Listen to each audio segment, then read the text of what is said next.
Hi guys, this is Fifi from the Sammy Nicole and Fifi show and from Keeping Up with Fifi. So today guys, this video is going to be for both channels. Please like, subscribe, and share to both of our channels. I know I talked to you guys in a previous video about doing a video on how I obtained my MBA.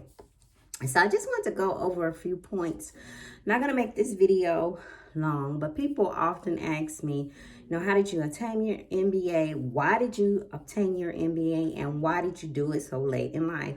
Everybody that knows me knows that I am 50 plus years old.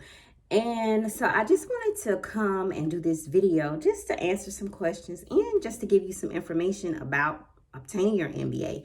Is it worth it? It can be quite expensive. It can be quite costly, but I'll get into that later in this video. So first, I just want to give you a history, a little bit on my background. Don't mind the nails. I'm transparent on this channel. I'm on my way to get my nails done as soon as I finish this video. So I wanted to just go over the history of what led up to me getting my MBA. So I come from a family of 4 siblings. I am the middle child. No one in my family had obtained any degrees in my immediate family. I do have cousins that have their degrees as well. I think I have a cousin that actually has her MBA. She's a teacher and she has her MBA. So, when I was growing up, education, my mom and dad really didn't push big thing about education. It was just make an honest living, be able to take care of yourself honestly, and, make a decent living.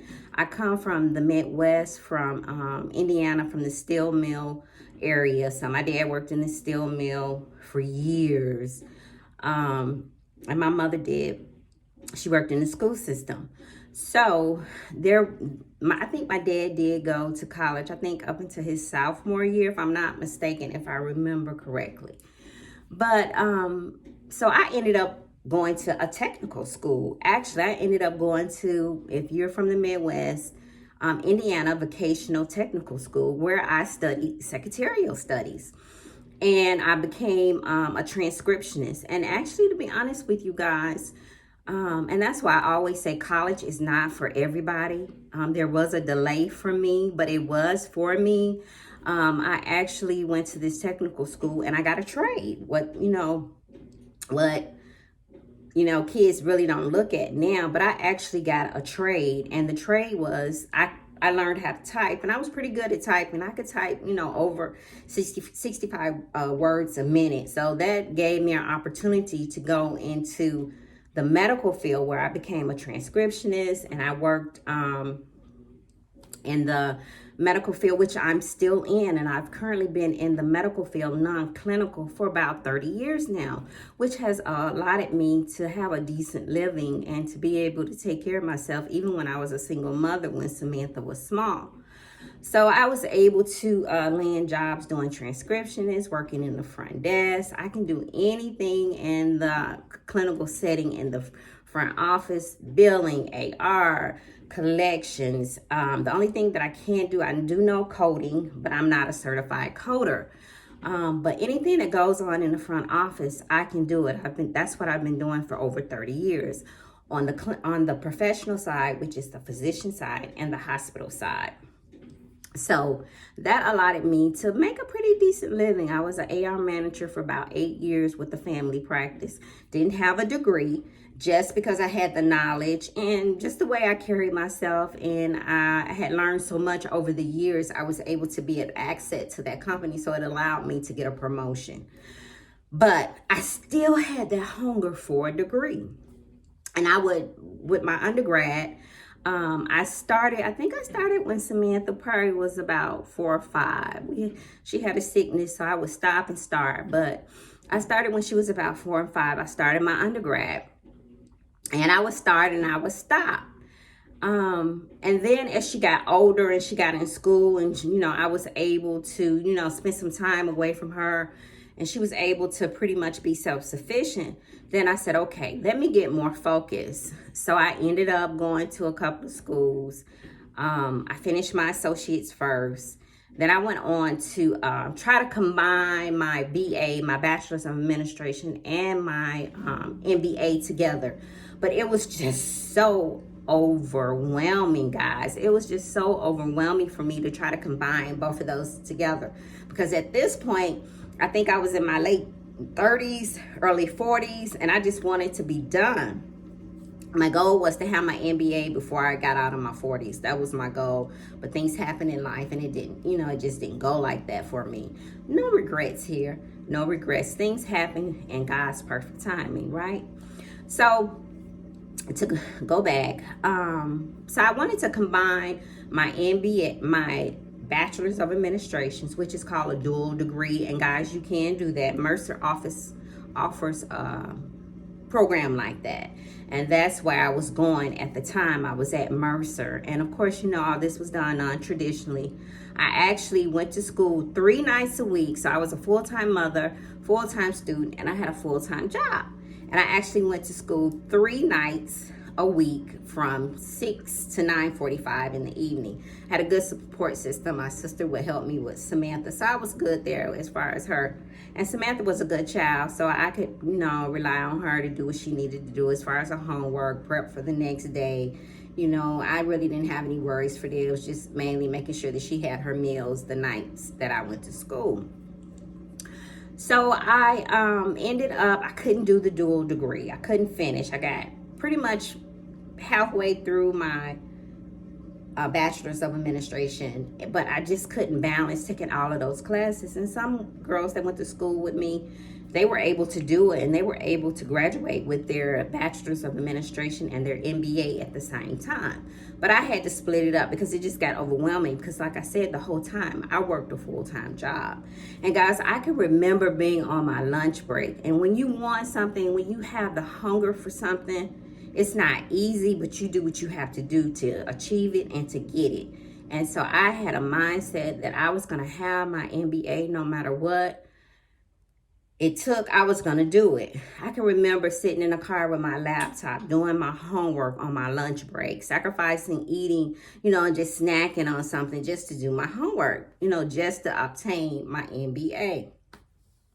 So as I got on to into the latter part of my MBA, I really didn't have any issues until it came to like calculus. Calculus almost killed me, guys. I'm just going to be honest. Pre-calculus and calculus. It's no joke. I'm not really good at math, but I managed it. I went to tutoring every day after work. Mercer has a good tutoring program, and I went to tutoring every day after work. I would work, say, from 8 to 5, get off work, go down to the school. Even when I didn't have any classes on that particular day, I would still go to tutoring because I was determined to get my MBA. That's just how determined I was. Okay, so I finished my Bachelor's of Administration, graduated with a 3.0, graduated from Mercer. So at this point, I'm in my 40s. So I've got that. Okay, so you still don't have your MBA. That's your goal. That's your personal goal and your financial goal. I've always wanted my MBA because I've always had the business sense of wanting to own my own business. Which you guys do know that I have a business consulting firm, innovative business consulting firm. It's LLC, it's licensed, and I've been in business now for over a year. So I always had that mindset of owning my own business. So I wanted my MBA. So I ended up trying to decide where I wanted to go for my MBA, which school to go to.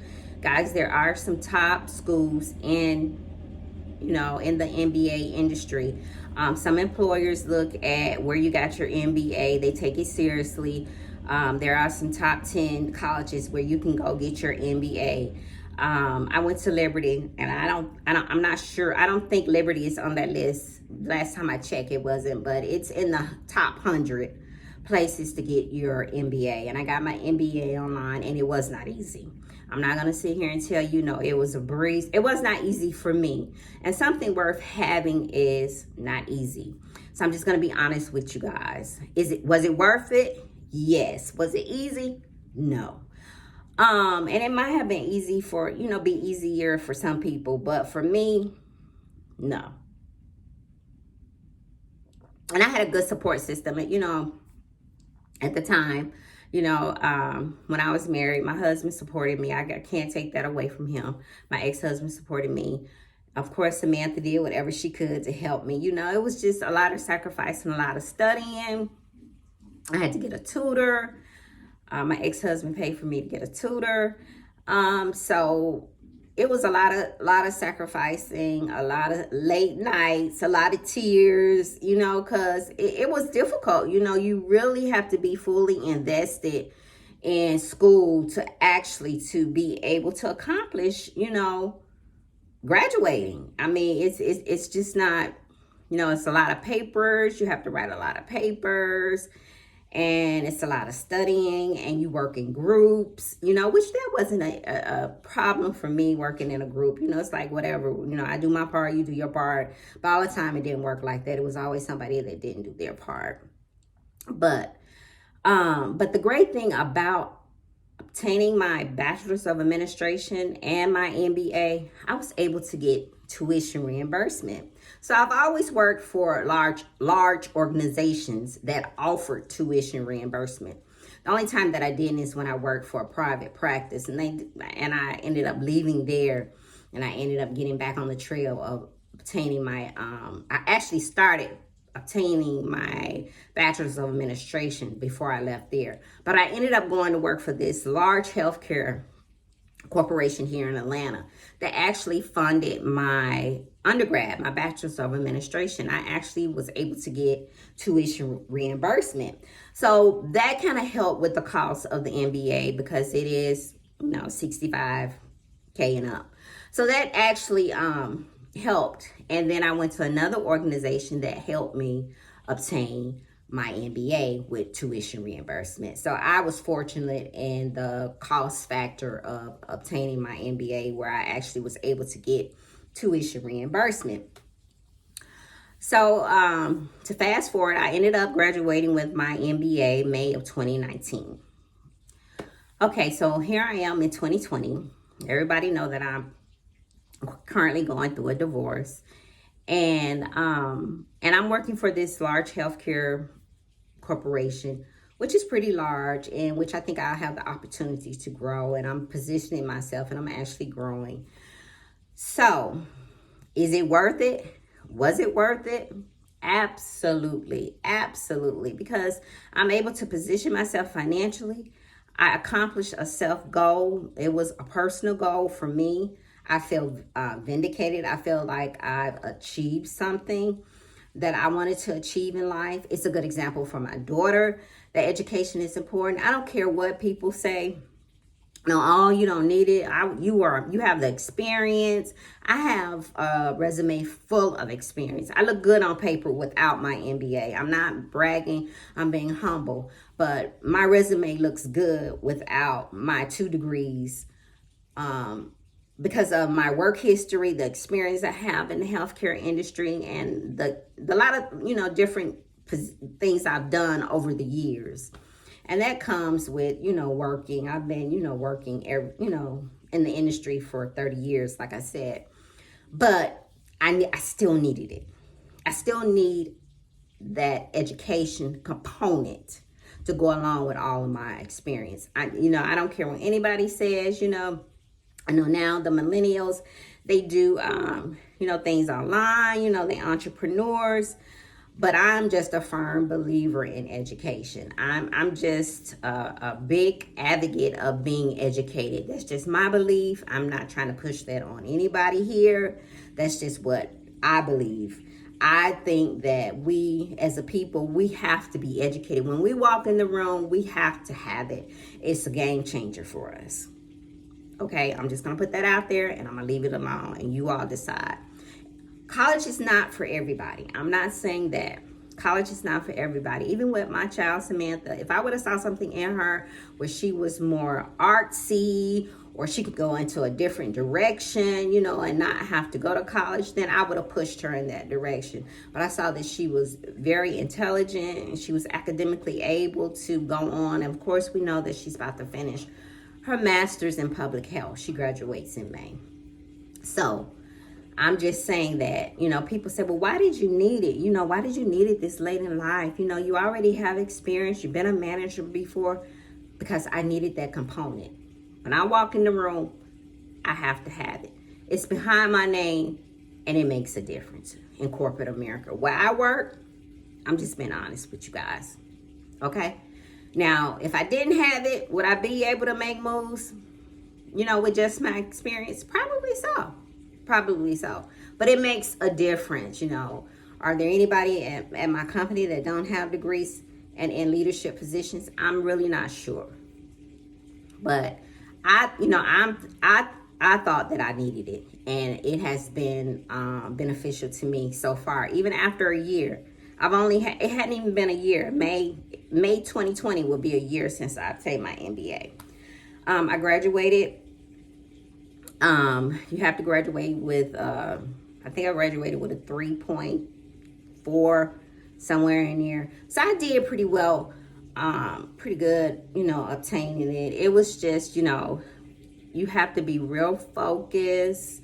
You have to be real disciplined, especially if you're going to do it online like I did. I went to Liberty University and I did it online. But I think it was worth it. I think obtaining your MBA, you know, especially for, you know, millennials, I think if you have that business sense, and I can do a lot with it.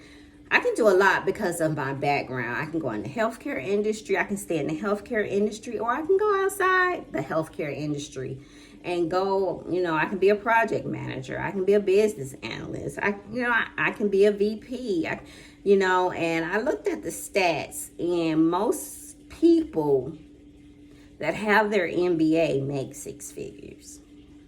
I'm not going to tell you what I make, but they're pretty comfortable. So, and I went to school with I have a friend that actually has hers, and she does pretty well for herself. You know, I often hear people say, you know, having your master's now, everybody has their master's. No, everybody doesn't have their master's.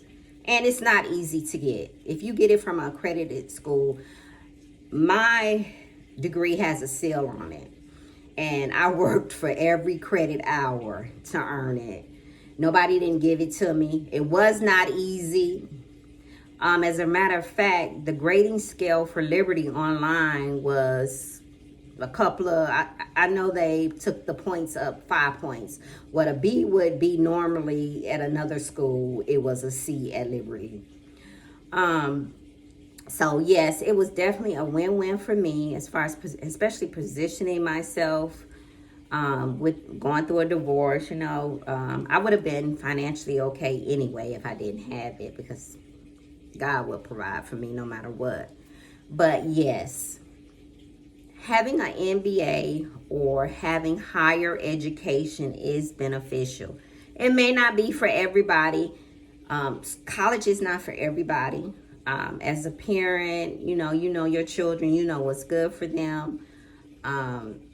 You know, if they're college material, you know, but I'm a firm believer in some type of trade, some type of skill set where you can make an honest living, you know. And so yes, obtaining your MBA can be quite costly,